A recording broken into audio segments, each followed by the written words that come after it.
बिस्मिल्लाहिर्रहमानिर्रहीम। अस्सलाम वालेकुम students, I am Mohammad Fawad Malik. Students, हम चैप्टर नंबर 9 के न्यूमेरिकल्स कर रहे थे, जिसमें फर्स्ट पोर्शन में हमने क्वेश्चन नंबर 1 से क्वेश्चन नंबर 5 तक किए थे। अब हमने क्वेश्चन नंबर 6 से स्टार्ट करना है, तो आइए देखते हैं। जी students, this is question number 6। कहता है a light is incident on the grating which has 2500 lines per centimeter. Compute the wavelength of the spectral line for which the deviation in the second order is 15 degree. कहते हैं कि हम एक light को diffraction grating के ऊपर incident करते हैं जिस पे 2500 लाइन्स पर सेंटीमीटर हैं। हमने वेवलेंथ की वैल्यू फाइंड करनी है अगर सेकंड ऑर्डर डेविएशन हमें 15 डिग्री पे मिल रही हो। तो आइए अब इसका डेटा लिखते हैं। This is the value of N, ये कैपिटल एन की वैल्यू आ जाएगी। वेवलेंथ हमने फाइंड करनी है। सेकंड ऑर्डर का मतलब यह है कि हम m की वैल्यू को 2 रखेंगे and this is the value of theta. तो ये आ जाएगा जी n is equal to 2500 lines per centimetre. एक सेंटीमीटर में 2500 लाइन्स हैं, तो 100 सेंटीमीटर में कितनी होगी? इसी वैल्यू को 100 से मल्टीप्लाई कर देते हैं और इसका यूनिट चेंज होके लाइंस पर मीटर में कन्वर्ट हो जाएगा। 2500 को 100 से मल्टीप्लाई करते हैं तो इसमें जस्ट 2 zeros और ऐड हो जाएंगे, ठीक है। तो ये आ जाएगा लाइंस पर मीटर। उसके बाद उसने ऑर्डर की बात की है, that is the second order, और एंगल उसने हमें बताया हुआ है 15 डिग्री। रिक्वायर्ड क्या है?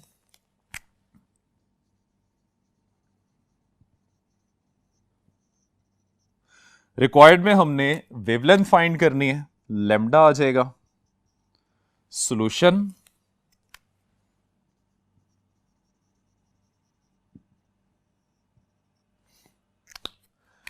सॉल्यूशन में डिफ्रैक्शन ग्रेटिंग के लिए फॉर्मूला यूज करते हैं as d sine of theta is equal to m lambda and lambda is equal to d sin of theta divided by m।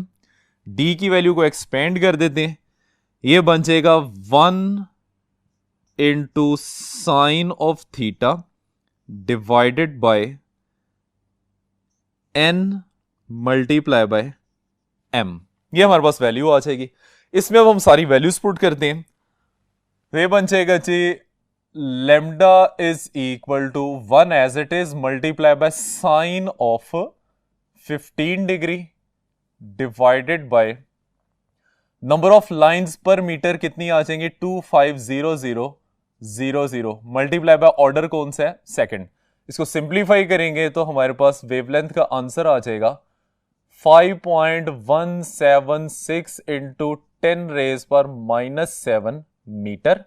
इसको राउंड ऑफ करके लिखेंगे तो इसको हम लिख सकते हैं 5.18 10⁻⁻7 मीटर। अब चूंकि ये वेवलेंथ लाइट की है, नैनोमीटर में से कन्वर्ट करेंगे, so this would be 518 nanometre. तो स्टूडेंट, ये है हमारा क्वेश्चन नंबर 6। आइए अब क्वेश्चन नंबर 7 देखते हैं। कहते हैं जी sodium light of wavelength 589 nanometer is incident normally on the grating having 3000 lines per centimeter. हम सोडियम लाइट को यूज करें जिसकी वेवलेंथ उसने बताई है 589 नैनोमीटर, और इसको हम एक ऐसे डिफ्रैक्शन ग्रेटिंग के ऊपर फॉल करवा रहे हैं जिस पे 3000 लाइंस पर सेंटीमीटर बनाई गई हैं। What is the highest order of the spectrum obtained with this grating. इस ग्रेटिंग से जो हाईएस्ट ऑर्डर बनता है स्पेक्ट्रम का, आपने वो फाइंड करना है, ठीक है। इसका डेटा लिखते हैं। सबसे पहले वेवलेंथ की वैल्यू आ जाएगी, that is lambda which is 589 nanometre. इसको मीटर में कन्वर्ट करेंगे, बन जाएगा 589 इंटू 10⁻⁻9 मीटर। उसके बाद उसने नंबर ऑफ लाइंस बताई हैं, that is 3000 lines per centimetre, और पर मीटर में इसको कन्वर्ट करेंगे तो 2 zeros ऐड हो जाएंगे। आंसर इसका बनेगा लाइंस पर मीटर में।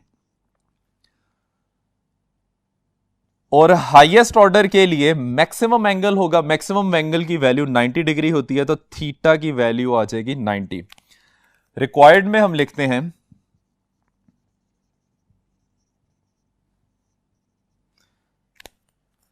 हमने हाईएस्ट ऑर्डर यानी m की वैल्यू फाइंड करनी है।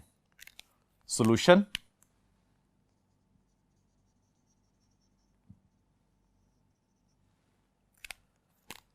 वंस अगेन डिफ्रैक्शन ग्रेटिंग का फॉर्मूला लिखेंगे as d sine of theta is equal to m lambda, और यहां पे अब हमने m की वैल्यू फाइंड करनी है, तो m के लिए वैल्यू आ जाएगी d sine of theta divided by lambda. d की वैल्यू को एक्सपेंड करते हैं, ये बन जाएगा 1 sine of theta divided by l multiply by lambda. अब स्टूडेंट्स इसकी वैल्यू प्लेस करेंगे। So m is equal to 1 as it is, sine of angle highest order के लिए 90 divided by number of lines हैं 3 0 0 0 0 0 multiply by wavelength 589 into 10 raise पर -9।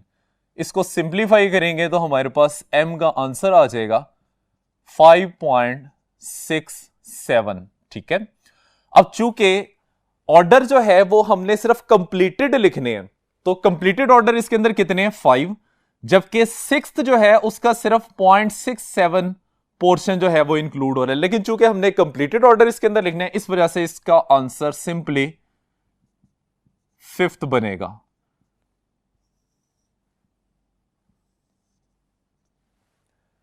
अब हम चलते हैं क्वेश्चन नंबर 8 की तरफ। क्वेश्चन नंबर 8 में कहता है जी, blue light of wavelength 480 nanometer eliminates a diffraction grating. The second order image is formed at an angle of 30 degree from the central image. How many lines in the centimeter of the grating have been ruled?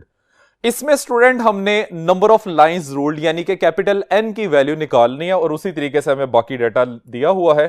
तो data को लिखते हैं सबसे पहले, this is the value of the wavelength. Second order ये किसकी value बन जाएगी, M की। This is the angle theta.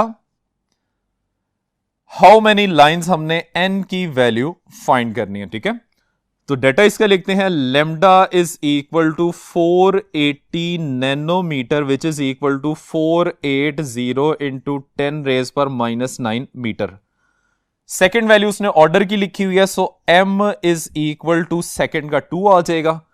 Theta की वैल्यू है 30 डिग्री, और फिर उसके बाद रिक्वायर्ड आ जाता है। सो रिक्वायर्ड क्या है, number of lines ruled on the grating, जिसको हम कैपिटल N से रिप्रेजेंट करते हैं, इसकी वैल्यू हमने फाइंड करनी है। सॉल्यूशन, सेम डिफ्रैक्शन ग्रेटिंग वाला रिलेशन हम यूज करेंगे इसमें, as d sine of theta is equal to m lambda, और यहां से देखें इसको हम लिख सकते हैं 1/n sine of theta is equal to m lambda, और ये n की वैल्यू आ जाएगी sine of theta divided by m lambda. n इससे मल्टीप्लाई हो जाएगा, ये दोनों साइन थीटा के नीचे आके डिवाइड हो जाएंगे। इसमें वैल्यूज पुट करते हैं, so n is equal to sine of angle कितना है 30 डिग्री डिवाइडेड बाय ऑर्डर कौन सा है सेकंड, वेवलेंथ कितनी है 480 10 रेज पर -9। इसको सिंप्लीफाई करेंगे तो आंसर बन जाएगा 5.2 इंटू 10 रेज पर 5 लाइंस पर मीटर। ये बात आपने याद रखनी है, क्योंकि हम स्टैंडर्ड यूनिट सारे यूज कर रहे हैं, तो यहां पे आंसर भी लाइंस पर मीटर में बनेगा। लेकिन डिफ्रैक्शन ग्रेटिंग में हम चूंकि पर सेंटीमीटर में लाइंस काउंट करते हैं, इस वजह से इस वैल्यू को आपको सेंटीमीटर में कन्वर्ट करना पड़ेगा। अब देखिए स्टूडेंट्स, 1 मीटर में अगर इतनी ज्यादा लाइंस हैं, तो अगर हम 1 सेंटीमीटर की बात करते हैं, इसका मतलब हम डिस्टेंस कम कर रहे हैं, तो उसमें लाइंस भी क्या होंगी, कम आएंगी। इस वजह से इस फैक्टर को आपने 100 से डिवाइड कर देना है, तो ये वैल्यू बन जाएगी 5.2 इंटू 10 रेज पर 100 से डिवाइड करेंगे तो 5 में से -2 हो जाएगा, इसका आंसर बचेगा 3 लाइंस पर सेंटीमीटर। तो ये आपके पास आ जाएगी डिफ्रैक्शन ग्रेटिंग की लाइंस रूल्ड। अब हम चलते हैं नेक्स्ट क्वेश्चन की तरफ।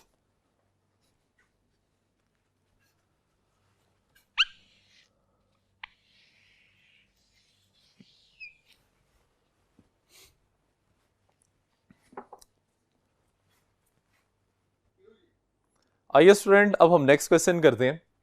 क्वेश्चन नंबर 9 में कहते हैं X rays of wavelength 0.150 nanometre are observed to undergo the first order reflection at a Bragg's angle of 13.3 degree from the quartz crystal. What is the interplanar spacing of the reflecting planes in the crystal. तो student हमें यहां से पता चल रहा है कि ये एक्सरे डिफ्रैक्शन का क्वेश्चन है, जिसमें हमने ब्रैग्स लॉ को यूज करना है और इसमें हमारे पास इंटरप्लेनर स्पेसिंग की वैल्यू निकल आएगी। तो जो डेटा दिया हुआ है उसमें देखिए, सबसे पहले उसने वेवलेंथ ऑफ द एक्सरे बताया हुआ है, दैट इज लैम्डा। उसके बाद फर्स्ट ऑर्डर रिफ्लेक्शन, ये m की वैल्यू आ जाएगी 1, ठीक है। This is the angle theta, और हमने फाइंड क्या करना है, इंटरप्लेनर स्पेसिंग, जिसको d से रिप्रेजेंट किया जाता है, ठीक है। तो इसका डेटा लिखते हैं।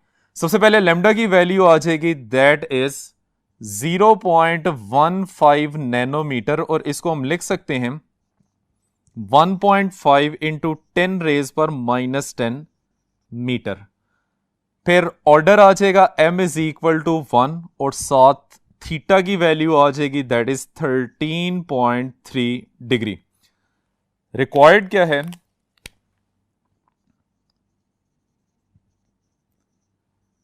हमने इंटरप्लेनर स्पेसिंग फाइंड करनी है, which is denoted by d। Solution,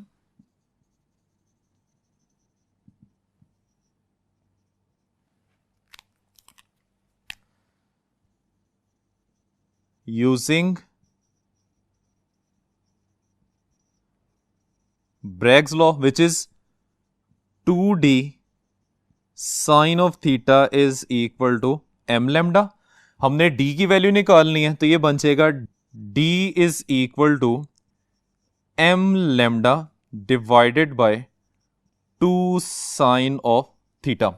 अब इसमें स्टूडेंट्स हम वैल्यू पुट करते हैं और d की वैल्यू हमारे पास निकल आएगी।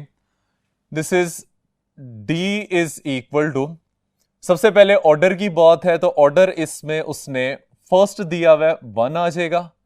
Lambda wavelength which is 1.5 10 raise पर -10 divided by 2 as it is आ जाएगा, और साइन ऑफ 13.3 डिग्री। इसको हम सिंप्लीफाई करते हैं तो d की वैल्यू आ जाएगी 0.326 इंटू 10 रेज पर -9 मीटर, जिसको हम लिख सकते हैं d is equal to 0.326 nanometre. तो क्वार्ट्ज क्रिस्टल, उसके इंटरप्लेनर स्पेसिंग 0.326 नैनोमीटर आ जाएगी। आइए स्टूडेंट, अब हम लास्ट क्वेश्चन देखते हैं। क्वेश्चन में कहता है an X ray beam of wavelength lambda undergoes the first order reflection when its angle of incidence to a crystal face is 26.5 degree. कहते हैं हमारे पास एक एक्सरे की बीम है जिसकी वेवलेंथ को हमने लैम्डा का नाम दिया हुआ है, जो कि फर्स्ट ऑर्डर रिफ्लेक्शन परफॉर्म करती है from the face of a crystal, और इसका एंगल कितना होता है 26.5 डिग्री। ये हमारे पास फर्स्ट वेवलेंथ के लिए डाटा आ जाएगा। उसके बाद कहता है कि and an X rays beam of wavelength 0.097 nanometre undergoes the third order reflection when its angle of incidence to the face is 60 degree. ये हमारे पास लैम्डा 2 के लिए डाटा आ जाएगा, ठीक है। कहता है कि assuming that the two beams reflect from the same family of the plane, then calculate what is interplanar spacing of the plane, यानी डी की वैल्यू आपने फाइंड करनी है, और वेवलेंथ लैम्डा जो कि उसने फर्स्ट केस में बताई थी आपने वो फाइंड करनी है। तो यहां पे दो वेवलेंथ के कॉरेस्पॉन्डिंग डेटा बनेगा, तो इसको हम पहले लैम्डा 1 के लिए लिखते हैं। कहता है कि फॉर वेवलेंथ लैम्डा 1, तो लैम्डा 1 की वैल्यू क्या है, लैम्डा। उसके बाद उसने ऑर्डर बताया हुआ है, तो इसमें m1 आ जाएगा, दैट इज इक्वल टू 1। और फिर उसने इसका एंगल ऑफ इंसिडेंस बताया हुआ है, इसको हम θ1 से रिप्रेजेंट कर लेते हैं, विच इज 26.5 डिग्री। इसी तरीके से फॉर वेवलेंथ λ2 की वैल्यू उसने हमें बताई है दिस वन 0.097 नैनोमीटर। इसको हम डायरेक्टली लिख लेते हैं 0.097 और नैनोमीटर को लिखेंगे 10⁻⁻⁹ metre.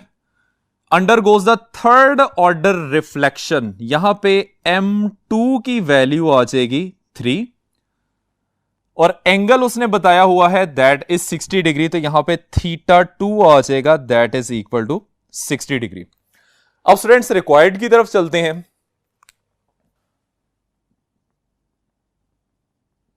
Required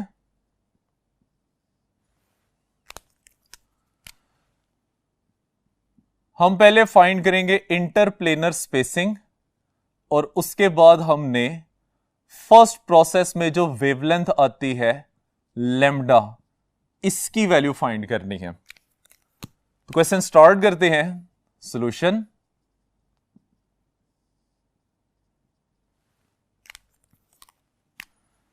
as for second wavelength Bragg's law use करेंगे, क्या बन जाएगा 2d sin θ2 that is equal to m2 λ2। अब d के साथ हमने 1 या 2 इस वजह से ही नहीं लगाना क्योंकि उसने हमें कहा है कि रिफ्लेक्शन सेम फैमिली से किया जा रहा है, तो इसलिए इंटरप्लेनर स्पेसिंग की वैल्यू क्या रहेगी, दोनों में सेम रहेगी।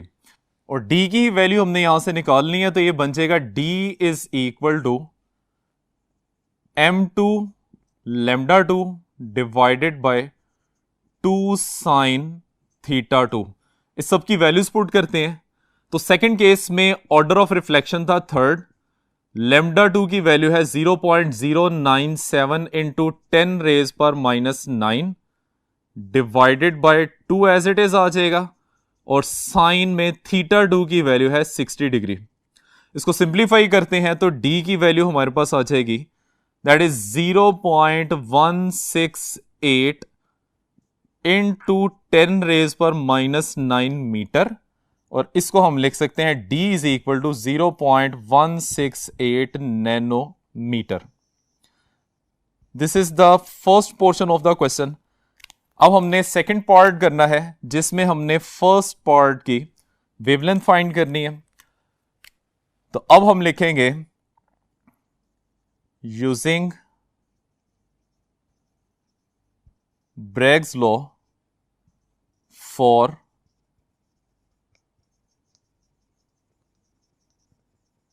फर्स्ट वेवलेंथ, क्या बन जाएगा 2d sin θ1 is equal to m1 λ1।